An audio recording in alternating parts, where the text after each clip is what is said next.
Perjury means the crime of telling lies in court when you have promised to tell the truth. And so we have to find the correct answer as a function as offense worse than perjury done by omission or commission under oath to the Senate inquiry. Predispose as choice A means making someone liable or inclined to a specified attitude, action, or condition. It may show a relevancy to feed the blank, but it is neutral because the liability to the attitude may positive or negative here.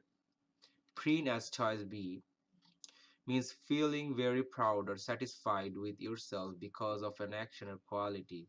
There is nothing in any perjury to feel proud in the real sense, and so choice B is eliminated along with choice A.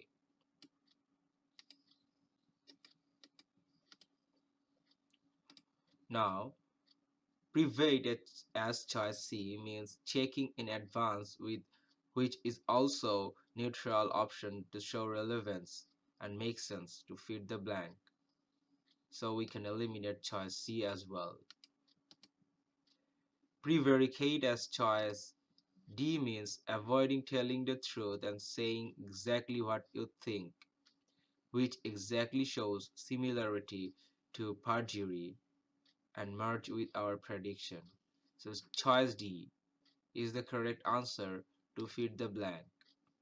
On the other hand, premeditate as choice E means planning in advance, but it cannot show anything exact to be relevant to fill the blank by being worse than perjury. So choice E is also eliminated. So the correct answer is choice D.